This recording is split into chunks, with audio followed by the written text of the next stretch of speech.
Now, the Canadian Society for Exercise Physiology encourages young people to limit their recreational screen time to 2 hours a day. And according to Participaction's 2024 report, only 27% actually do that. And that's down from 41% in 2018. So joining us now to talk about what can be done to wean kids off their screens and actually back to reading physical books, we have Dr. Steve Truch with us. He's the founding psychologist of the Reading Foundation. Good afternoon to you. Good afternoon, Gloria. How are you? I'm doing well, thank you. So what do you think is behind this increase in young people exceeding the recommended screen time? Well, I think it speaks for the fact that no one's really setting limits on them. I think that's the big challenge that we all have as parents and educators. I think right now everybody's really winging it. So you can set out something like, say, 2 hours a day limit, but who monitors it, and then what does that apply to? All age groups, some of the age groups, and so on. I think there's an incredible difference between a real book, what I call a real book, and a digital book. They're just a very, very different kind of format, very different experience, and we are losing some of that real book reading with our students, starting in the homes and certainly in the schools. Now, that's not true across the board, of course. There's all kinds of people trying to mitigate this, but it's a challenge that we face because uh, I think if you just look after the last 50 years, the fast-paced change of life that we all experience has just accelerated. And right now we are all victims of what I wrote about years ago called hurry sickness. We're in a fantastic hurry, and we're always going out. We're satisfying the senses on the outside of us and not spending enough time to balance that off with some inside looking. No, that's an interesting point. And when you talk about reading, we're not talking a quick text message or a social media post. We're talking about, just settling into a good book. How do you Right. think our attitudes around reading books have changed? Well, again, I think it's a function of individual differences, of course, but I think the attitude is that because technology is so overwhelming and because we're all addicted to apps and quick messages and so on, we think that that has become reading, and that's not real reading. In fact, that's what some of the research is showing is we're losing the depth of comprehension. We're not doing any deep dives into books. So I think one mitigating factor that every family could do is to set aside a reading to your children time.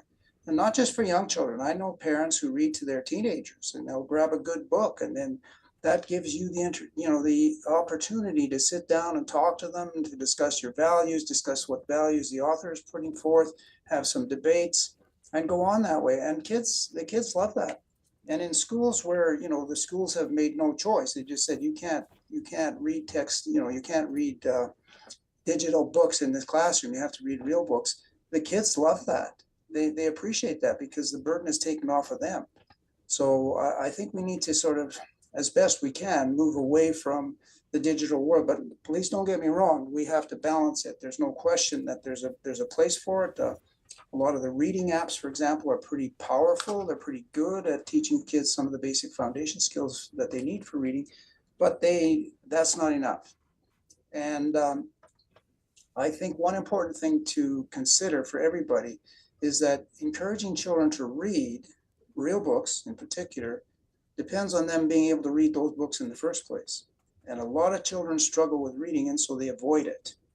And it's not that they're not motivated to read. I know from my experience at the clinics is these kids are all motivated to read. Virtually 100% of them want to learn how to read.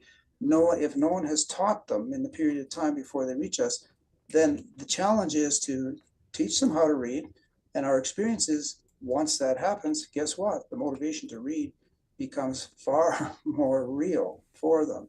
No, Yeah. where do you think things like the graphic novels, the comics, or even the Yeah. short stories, where do they fall in terms of building reading habits?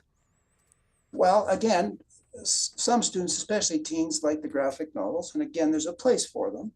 And the graphic novel can add some imagination to something like a character or a setting, but it's not the entirety either, because most authors are going to embellish the text with a lot of verbiage. And if the verbiage is not understood by the child, then of course the text, the graphic novel can help. I have some grandchildren now, and one of them in particular was very hooked on graphic novels for quite some time. In fact, to some extent, he still is, but his major now in university is English, and so he's reading real books again, which is delight to his grandfather. Well, again, modeling behavior is always a good thing, but there may be some adults listening right now saying, "Gee, I don't remember the last time I picked up a book." What advice would you have for adults who don't have good reading habits? The same as I have for the parents, I guess, set a time to do that. I think especially for adults, it can happen at nighttime when you go to bed. Pick up a real book, forget the screens, because that's just going to keep you awake anyway. Get a real book. One of the recommendations I have is you buy a copy of 501 must-read books. And there's some awesome literature in there. I've been going down to used bookstores, and some of them I get elsewhere, and plowing my way through many of those books, which I have read in my lifetime, but revisiting them is just such a great thing now too. So I think that's a good way to get back into the habit. Just spend some time to just do some real reading, not only for yourself, but also with your children. Well, really a pleasure to talk to you this afternoon. I think it's important. Thanks. We talk a lot about screen time, but nice to get back to the basics with books. Thanks very much. We're missing out. Thank you for inviting me. That's Dr. Steve Truch, the founding psychologist of the Reading Foundation.